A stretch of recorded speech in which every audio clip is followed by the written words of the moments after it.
à marcher désormais dans ces sentiers,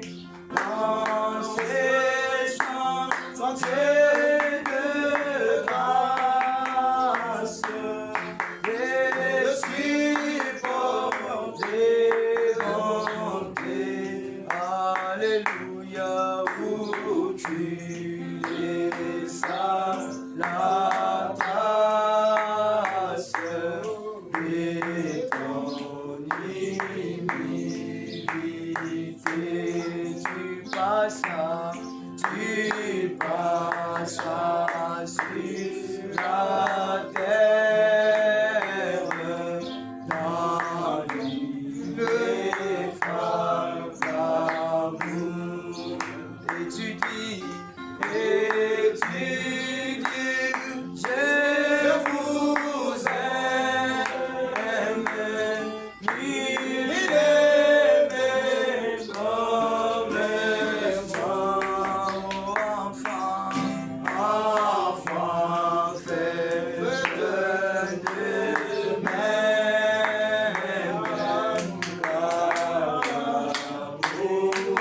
malin. Et tu dis, je vous aime, ni aimé comme moi, enfant et enfant, faites de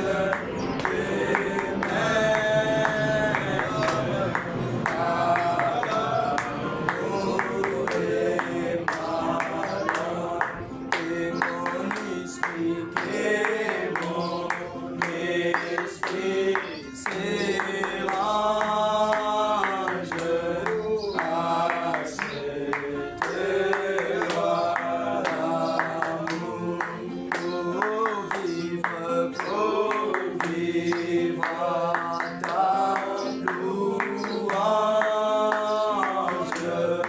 et que croissant comme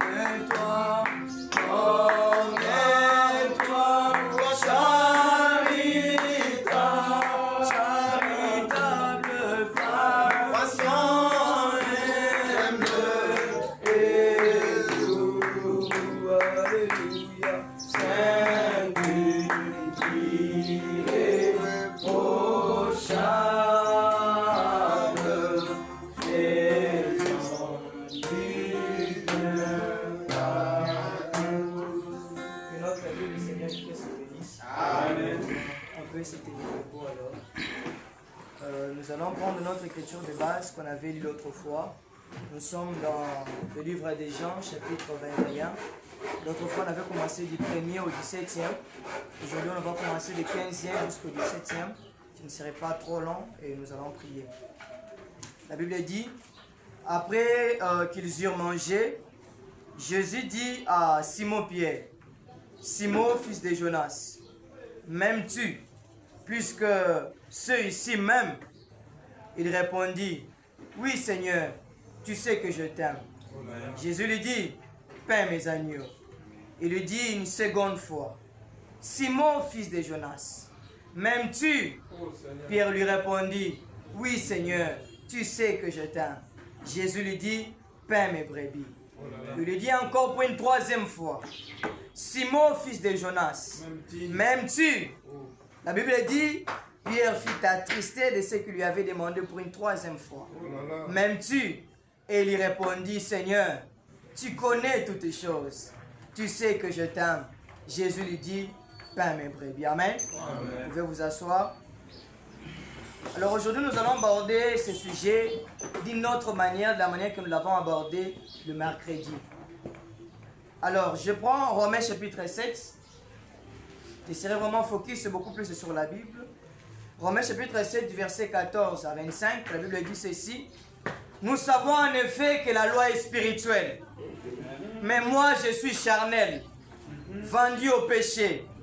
Je ne sais pas ce que je fais. Je ne fais point ce que je veux. Je fais ce que je hais. Or, si je fais ce que je ne veux pas, je reconnais par là que la loi est bonne. Et maintenant, cela n'est pas à moi. La Bible dit, c'est le péché qui habite en moi. Ce qui est bon, je le sais, mais cela n'habite pas en moi, c'est-à-dire dans ma chair. J'ai la volonté, mais non le pouvoir de le faire. Car je fais le bien, il dit, car je ne fais pas le bien que je veux, mais je fais le mal que je ne veux pas. Écoutez, Paul n'a pas fini. Il dit, et si je fais ce que je ne veux pas, cela n'est pas moi qui le fais, mais c'est le péché qui habite en moi. Est-ce que ceux qui lisent, vous êtes là? Je trouve en moi cette loi. Quand je veux faire le bien, le mal est attaché à moi. Car moi, je prends plaisir à la loi de Dieu selon l'homme intérieur. Mais je vois dans mes membres une autre loi qui lutte contre la loi de mon entendement et qui me rend captif de la loi du péché. Retenez cette phrase. Ça me rend captif de la loi du péché qui est dans mes membres. Verset 24. Misérable que je suis, qui me délivrera du corps de cette mort. Amen. Que la gloire soit rendue à notre Dieu par le Seigneur Jésus-Christ. Ainsi que moi-même, je suis dans l'entendement de l'esclave de la loi de Dieu. Et je le suis aussi esclave selon la chair par la loi du péché. Amen. Amen. Je suis dans la Bible de Saint-Mère, je prends le verset 24. Il dit, misérable que je suis, qui me délivrerait du corps de cette mort? Mais dans la Bible de Saint-Mère, on dit, qui me délivrera du corps voué à la mort? Est-ce que vous êtes avec moi? Donc, ici, Paul fait voir qu'on a un corps qui est déjà voué dès le commencement à une certaine mort. Est-ce que vous êtes avec moi? Alors, pour l'introduction, moi aujourd'hui, comme je l'ai parlé autrefois, nous avons devant nous un Pierre, parce qu'on avait pris des types. On avait pris Pierre ainsi qu'on avait pris le monsieur Judas. Comme nous l'avons vu avec vous hier, Pierre, c'est ce type de personne qui aime le Seigneur. Il aime servir Dieu. Il aime chanter pour Dieu. Il aime suivre Jésus partout où Jésus est. Nous avons vu comment est-ce qu'il était avoué aux choses de Jésus. Nous avons vu comment est-ce qu'il recevait les révélations qui viennent de Jésus lui-même. Nous avons vu comment est-ce qu'il était tellement attaché à Jésus qu'il avait abandonné tout ce qu'il avait. Même Jésus l'a approuvé. Il a dit à Jésus, maître, nous avons tout abandonné pour te suivre. Qu'est-ce que nous allons gagner de plus? Jésus répond, il dit, c'est vrai que vous avez tout abandonné. Vos frères, vos maisons. Cela montre que c'est une personne qui était avouée au Seigneur. Amen. Déjà, depuis son appel, la Bible montre que c'est un homme qui avait abandonné son filet. Il a abandonné sa barque et il a suivi Jésus sans penser même aux habits.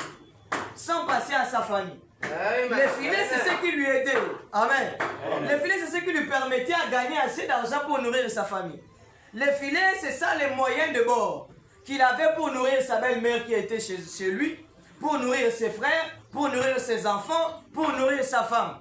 Mais il prend le même filet, il laisse. La même barque qui peut l'aider à pêcher, il laisse et il lui fait un inconnu qu'il vient à peine de croiser. Donc on a devant nous un Pierre qui savait l'avouement, qui savait se détendre dans les affaires du monde, qui savait laisser tout ce qu'il avait entre les mains du Seigneur. Vraiment, j'aimerais dire qu'il savait s'oublier lui-même.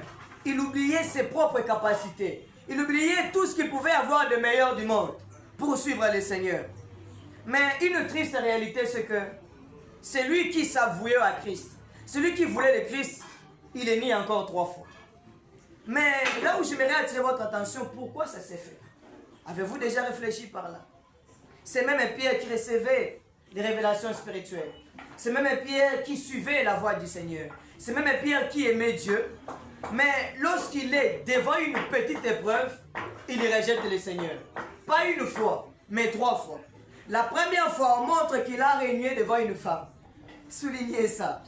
La deuxième fois, c'était devant les serviteurs. Et la troisième fois, c'était devant le groupe de gens. Est-ce que vous êtes avec moi? Amen. Il est réuni 3 fois avec 3 groupes de personnes différentes. Devant une femme, devant un homme et devant un groupe de gens. On voit Pierre qui était tellement avoué.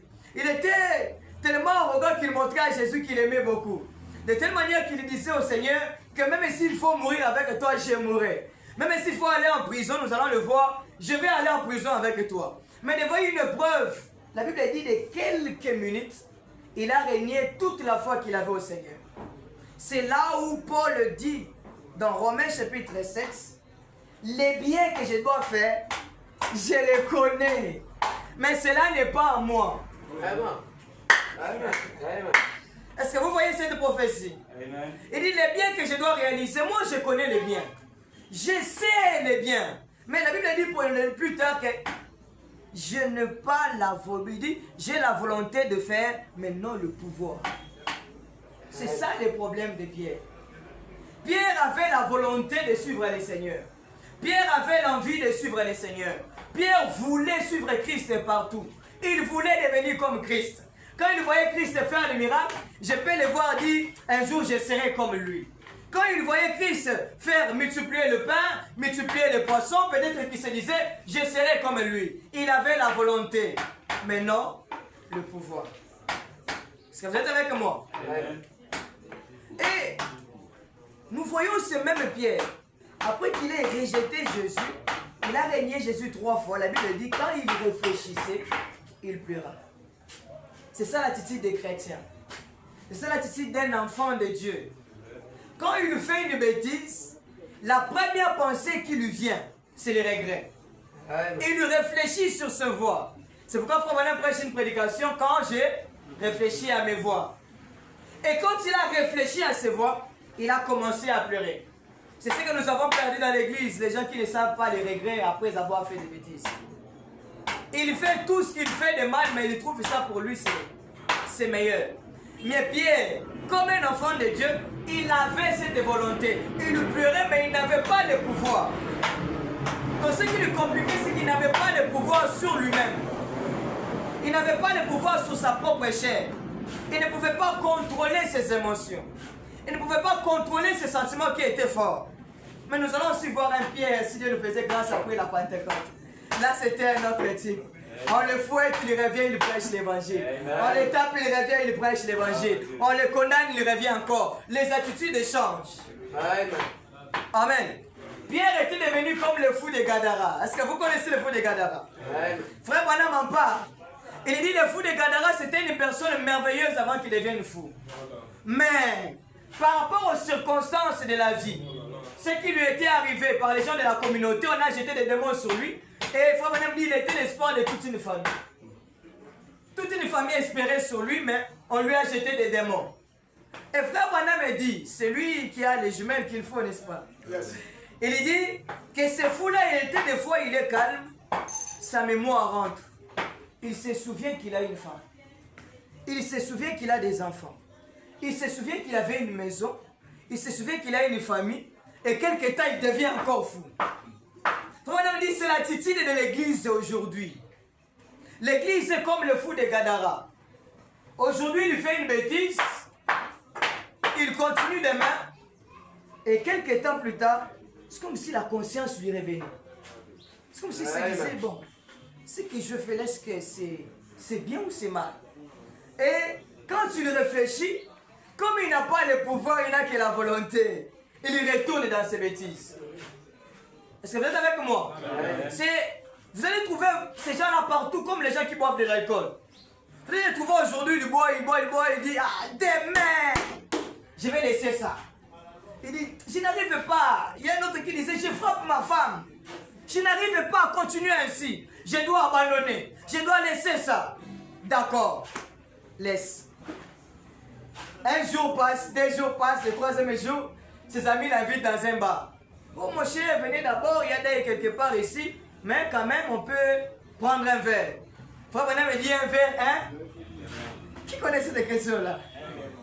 Un verre, un démon. Ça commence, c'est comme ça que le péché se manifeste. Lorsque tu prends un verre, un démon entre. Quand tu prends déjà un démon, les démons là te stimulent dans la tête et disent, tu peux seulement ajouter, c'est seulement un verre, non? Tu ajoutes aussi un verre et tu rentres dans ce que tu avais vomi. Et c'est ce qui est arrivé au fou de Gadara. Il était imbibé des démons. Mais il arrivait des fois que les démons les relâchaient, que la conscience lui revenait. C'est comme ça que les gens qui veulent pécher, ça les arrive. Avant qu'ils pêchent, il a l'impression que je dois faire un truc. Les démons l'environnent et là lui-même ne se sent pas à l'aise. Il dit, je dois faire un truc, mais je ne sais pas quand je vais le faire. Il a les désirs qui commencent à vibrer. Et quand tu le fais, il continue. Le lendemain, il le fait. Le lendemain, il le fait. Et c'est moi, il s'arrête d'abord. Il se demande, c'est toujours moi ou c'est quelqu'un d'autre? Amen. C'était ça l'état de notre ami Pierre. Pierre avait la volonté d'abandonner. Avait la volonté de servir le Seigneur. Avait la volonté de prêcher l'évangile. La Bible démontre qu'un jour, dans Matthieu chapitre 10, Jésus a envoyé ses disciples, même Pierre, Judas qui a vendu Jésus, Thaddée, tous les autres sont partis prêcher l'évangile. Et ils revenaient avec les témoignages. Ils disaient, Seigneur, les démons nous ont obéis. Nous avons chassé les démons. Ils n'avaient que la volonté, mais ils n'avaient pas le... Répétez après moi, ils n'avaient que la volonté, ils n'avaient pas le... Ils n'avaient pas le pouvoir. Et Jésus va les présenter d'une certaine manière. Écoutez ce que la Bible va dire. Je suis dans...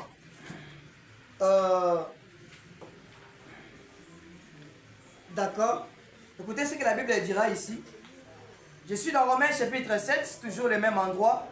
La Bible dit maintenant, au verset 17, ce n'est plus moi qui le fais, mais c'est le péché qui habite en moi. Ce qui est bon, je le sais, mais cela n'habite pas en moi. C'est-à-dire, dans ma chair, moi j'ai la volonté, mais non le pouvoir de faire le bien. Donc c'est quelqu'un qui connaît les principes de la parole de Dieu. Il connaît tout ce qui est de la parole de Dieu, mais il n'a pas le pouvoir d'accomplir cela.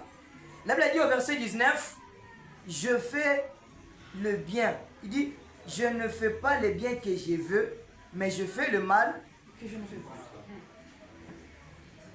Et ici nous voyons un Pierre qui malgré tout, avant, il prêchait l'évangile avec puissance. On voyait un Pierre qui accomplissait les miracles. On voyait un Pierre qui chassait les démons. Mais qui n'avait pas le pouvoir sur les péchés. Bien aimés frères et sœurs, ce n'est pas le fait de chanter qui te donne le pouvoir sur les péchés. Ce n'est pas le fait de prêcher l'évangile comme je le fais ici qui va te donner le pouvoir de commencer à vivre selon l'esprit. Non. C'est différent le fait de prêcher, chanter, servir Dieu et le fait de vivre l'évangile.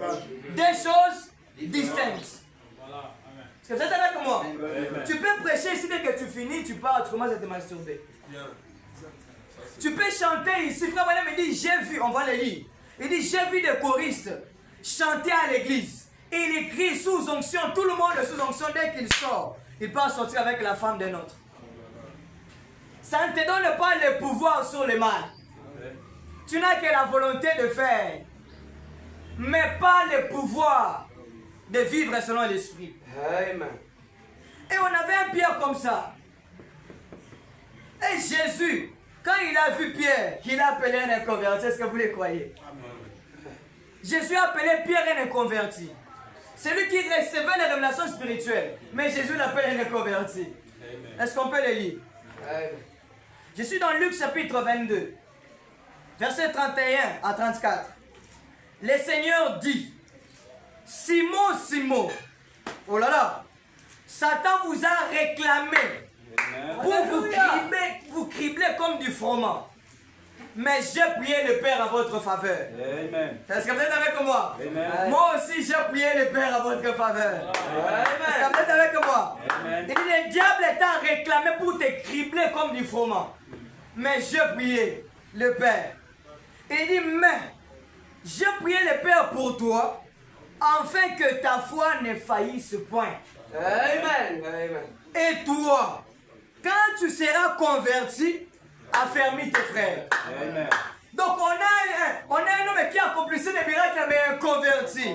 Amen. Donc à l'église, on a des gens qui chantent bien, les gens tombent en onction mais des inconvertis.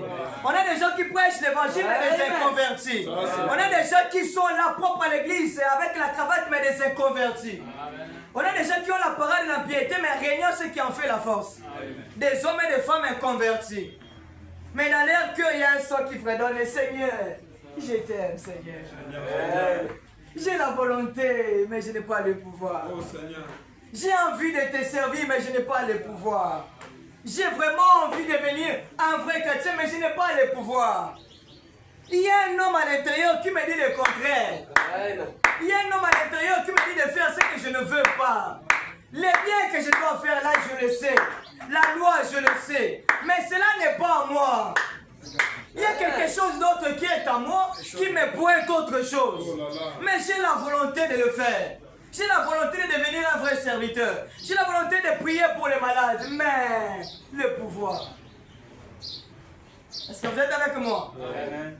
Donc nous nous rendons compte qu'on est devant un Pierre, un grand Pierre qui recevait la révélation. De telle manière que Jésus le regarde et dit, ce que tu as dit là, c'est Dieu lui-même, mon Père qui est dans les cieux, t'a révélé ça. Donc vous pouvez aussi voir les visions, vous pouvez aussi voir les songes, prophétiser, mais un est converti à l'église. Vous pouvez recevoir des révélations spirituelles, mais un est converti. Et c'est ce qui a été Pierre. Jésus l'appelle un inconverti. Mais Jésus lui dit, quand tu seras converti, affermis tes frères. Amen. Mes frères, mes soeurs bien-aimés, quand vous êtes convertis, c'est le moment d'aller affermir les autres. Amen. Il dit, Seigneur, lui dit Pierre, je suis prêt à aller avec toi, en prison et à la mort. Il était prêt à tout, il avait la volonté. Il dit, je suis prêt à aller avec toi, que ce soit en prison, que ce soit à la mort, moi je suis prêt à y aller. Il a la volonté maintenant, non le pouvoir. Et Jésus lui dit, Pierre, je te l'ai dit, oh, les dieux qui sondent les reins et les cœurs. Tu peux dire, mais lui te connaît mieux que personne. Il dit, avant que les coqs ne chantera aujourd'hui, tu m'aurais renié 3 fois. Donc Jésus comprenait ce qu'il était réellement. Lui, il avait la volonté, mais Jésus voyait plus que la volonté qu'il avait. Amen. Jésus voyait un homme inconverti. Et vous allez voir ce chapitre ici, c'est le 22e chapitre. Alors que Luc n'a que 24 chapitres. Donc ça montre que c'est déjà la fin de la vie de Jésus. Donc tous les 3 ans et demi que Jésus a traversé l'état avec Pierre, Pierre était toujours un inconverti. Donc vous voyez que dans l'église de Jésus lui-même, vous êtes inconverti. Vous voyez que dans l'église dans l'ancien monde où tout le monde tombe en onction, mais frère inconverti. Elle est circoncis. Et nous voyons ici, déjà au 33e verset, comme nous venons de le dire, la Bible l'éprouve qu'il n'avait pas le pouvoir sur lui-même. Quelqu'un qui dit à Jésus, je vais mourir avec toi, je vais aller en prison. Bon, la prison se présente. Toi, tu étais avec cet homme, n'est-ce pas? Nous t'avons vu marcher avec lui. Il dit, oh, je ne le connais même pas. La Bible dit, je ne sais même pas de quoi est-ce que vous parlez. Quelqu'un qui disait à Jésus, je vais mourir avec toi, mais il dit encore que je ne sais même pas de quoi est-ce que vous parlez. Donc il n'était pas prêt à notre terre. Ce n'était qu'une volonté que la personne avait. Amen. Amen. Et la personne n'avait pas le pouvoir sur lui-même. Cela signifie en d'autres termes que par nature, nous sommes pécheurs. Amen. Frère Madame dit, nous sommes pécheurs par représentation. Adam et Ève pécheurs n'étaient pas là, mais nous étions pécheurs par représentation. Comme ils sont tombés, tout celui qui naît par naissance sexuelle, celui-là aussi est un pécheur. Amen. Tout celui qui naît par les sentiments intimes, celui-là naîtra par les péchés. C'est pourquoi Jésus n'était pas né par les rapports intimes. Il devrait traverser ça pour ne pas être un péché. Est-ce que vous me comprenez? Amen. Donc selon notre propre nature, nous sommes subis à être un homme selon la chair. Selon notre propre nature, comme nous sommes nés, nous sommes déjà des gens avoués à la mort. C'est là où je voulais que nous puissions relire le verset 17 que nous avons lu ici. La Bible dit que nous sommes voués à la mort selon notre propre corps. Donc je suis là, je pense que non, comme je porte la cravate, je suis à l'église, je suis sauvé. Frère Madame dit, ce n'est pas le fait d'écrire le nom de registre d'une église qui vous rendra chrétien. C'est vrai. Ce n'est pas le fait de commencer à remplir une église et tous les jours tu es là, le mardi tu es le mercredi et ça te rend chrétien. Ça, ce ne sont que des formalités. Ouais. C'est très loin du christianisme. Même prêcher l'évangile, tout ça c'est très loin du christianisme. Très très loin du christianisme. Et frère Branham me dit ceci dans les 3 T la porte. Paragraphe 104. Il dit, mais vous dites, frère Branham, lorsque les gens parlent la langue, cela ne veut-il pas dire qu'ils sont sauvés? Ça vous êtes avec moi? Ça c'est une belle question, n'est-ce pas? Frère Branham me dit, non messieurs, absolument pas. J'ai entendu différents types de sorciers parler en langue. Rien à voir avec la chrétienté. Donc si Pierre était à notre époque ici, après avoir prêché, j'ai pensé qu'il parlait en langue toute la nuit. Il devait parler comme il faut la langue. Il devait voir les visions, les grands prophètes qui se tiennent là, avec la cravate, on appelle ça la col pastorale. Il prêche l'évangile avec puissance, les gens tombent, même inconvertis. Il dit, frère Branham, il dit, non monsieur, absolument pas. J'ai vu des gens parler en langue et vivre avec la femme d'une autre. Il parle la langue, il finit et il part faire des bêtises. Il parle la langue, il finit, il part faire n'importe quoi. Il dit, j'ai vu des gens parler en langue, sautiller, crier. Il dit, comme s'il y avait du feu. Et ensuite, aller faire des transactions malhonnêtes. Frère, hein, qui sortent, qui crient à l'église, mais il part mentir, il part voler l'argent. Et aller faire des transactions malhonnêtes. Là, il dit, frère Branham dit voler et dire des mensonges et tout. Comment pouvez-vous vous attendre à cela? Non, messieurs. Il faut partir même de l'église. Ils sont des diacres à l'église. Des hommes pieux au possible. Il dit, pensez-vous qu'ils achèteront de l'essence les dimanches? Non. Les lundis, frère Branham me dit, ils iront commettre des actes déloyaux, dégoûtants et mesquines. Dieu habite dans les cœurs, non pas ce qui est extérieur. Amen. Tout ce que vous allez nous présenter, ce n'est que des formalités extérieures. Tout ce que vous allez nous montrer, la piété que vous avez, le fait que vous priez toute la nuit, c'est bien. Mais vous disiez quoi à Dieu? Il y a des gens jusqu'aujourd'hui n'ont jamais fait la vraie prière de leur vie. Jusqu'aujourd'hui, pendant que j'ai parlé. Toi, tu regardes la pornographie. Dis à Dieu le vrai besoin. Ce n'est pas l'argent. Ce qui te retarde, c'est ça. Ce n'est pas l'argent. Débarrasse-toi de ça. L'ascension vient. Les gens ne savent pas faire les vraies prières. Tu es là, tu réfléchis. La Bible dit, Pierre réfléchit et il pleura. C'est ce que les gens ne font pas. Tu réfléchis, après la réflexion, tu pleures. Dieu voit le cœur et dit, garde ton cœur plus que toute chose au monde, car de là sortent les eaux de la vie. Amen. Après, quand tu commences à regarder, les vrais problèmes que j'ai, c'est quoi? Quand tu résoudras les vrais problèmes, la solution est en route. Amen. Souvent, nous avons des décalages par rapport à notre destinée, c'est par rapport aux choses que nous-mêmes nous faisons. Nous ne savons pas réellement ce qui nous dérange. Si tu comprends aujourd'hui ce qui te dérange, je te promets ton ascension arrive. Amen. Si tu comprends ce qui te freine, je te promets, la chrétienté n'est pas limitée à l'effet des sautiers parler à l'enfant. Madame dit, nous devons aller plus que l'émotion de la chair. Ça fait avec moi. Amen. On doit monter plus que l'émotion, plus que la sensation. Madame dit, il y a plus que le Saint-Esprit. Amen, amen. Vous vous limitez sur le fait que non, je dois parler en langue, je dois sautiller, je dois crier, mais il y a encore plus que ça. Amen. Frère Madame prêche l'évangile, je disais ça à Jancy, il y a 100 personnes qui viennent à l'hôtel, ils commencent à pleurer. Il dit, Seigneur, je pouvais amener des milliards d'âmes au Seigneur. Mais il n'y a que ça. Il dit, je dois retourner en brousse pour faire des semaines, je dois prier, je chercherai le réveil. Oh Église, nous cherchons des gens comme ça, qui sont, ils sont insatisfaits des résultats qu'ils sont en train de recevoir. Amen. Vous savez que le réveil est né par l'insatisfaction. Amen. C'est comme ça que Dieu donne de grandes choses à ses enfants. Amen. Tu es insatisfait de ta condition, tu veux que Dieu change les choses. Et frère Madame me dit, ils sont à l'église. Ils sont des diacres, ils sont des huissiers. On le voit, ce sont des hommes pieux. Mais dès qu'ils quittent l'église les dimanches, les lundis, ils partent voler. Il part te mentir, ça ne traîne pas. Quand on loue à l'église, là, c'est bien. Oh, il y a une chanson là que j'aime bien.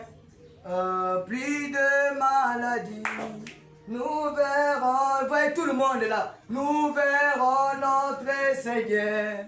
Plus de maladies, nous verrons. D'accord, il n'y aura pas de maladie. On t'attend les lundis.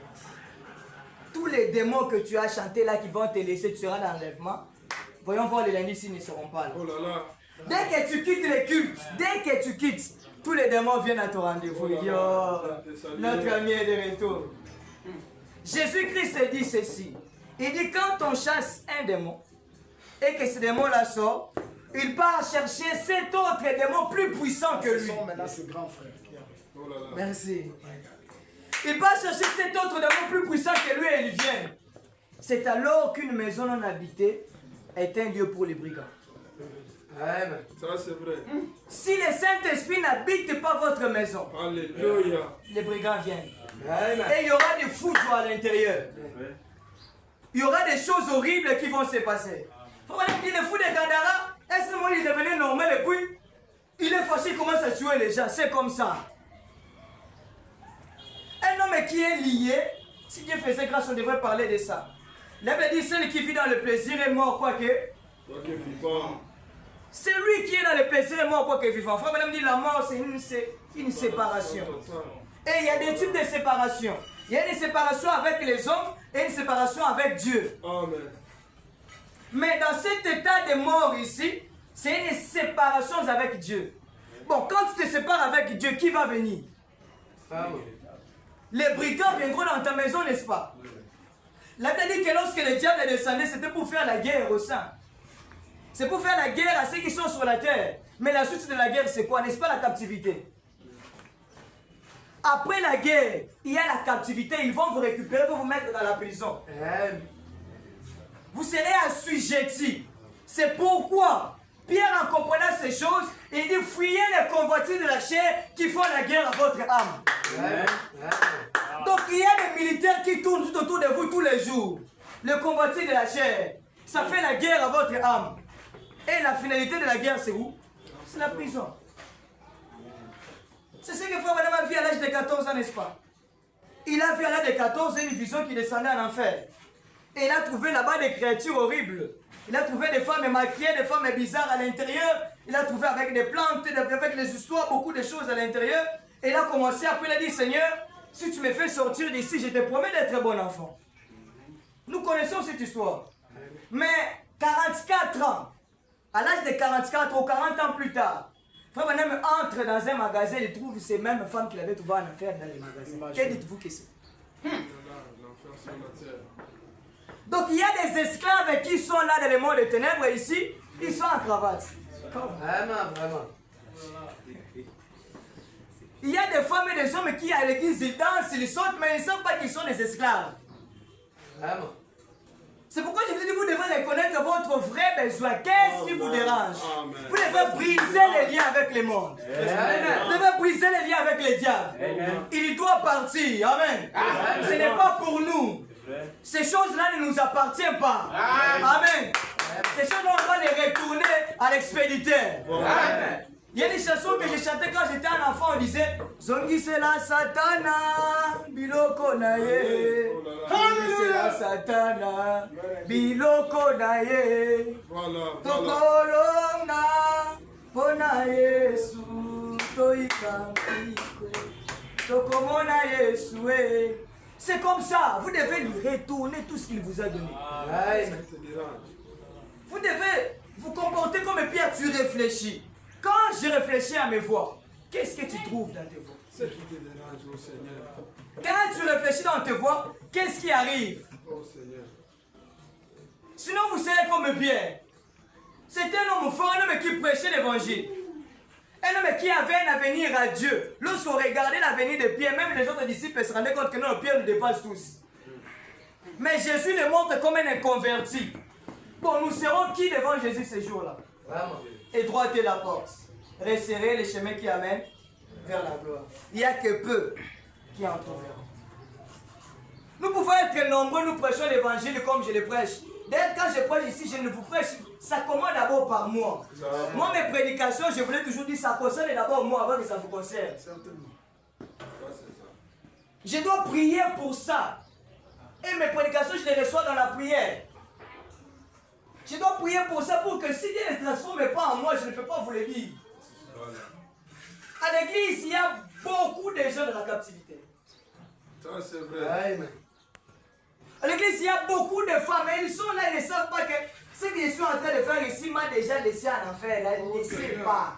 Oh Seigneur. Les hommes ne savent pas que ce que je fais ici, mais je parle la langue. Quand on me dit, le diable va vous laisser parler en langue. Il va vous laisser sortir. Il va vous laisser prêcher, mais il va vous récupérer après. C'est pourquoi nous voyons les pasteurs tomber à tout moment. Des inconvertis. Amen. Est-ce que vous êtes avec moi? Amen. Madame dit, vous pouvez parler en langue toute la journée ici. Les gens ne vous croiront pas. Il dit, mais vivez ce que vous dites. Montrez de la douceur. ôtez toute racine d'amertume. Alors les hommes se rendront compte qu'il y a quelque chose en vous. Amen. Est-ce qu'on peut se tenir debout?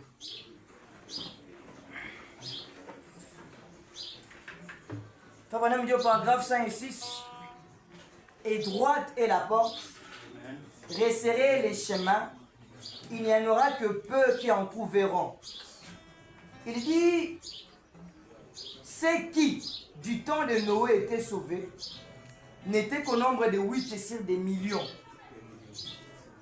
Il dit, au jour de Sodome, il n'y avait que 3 sur des millions.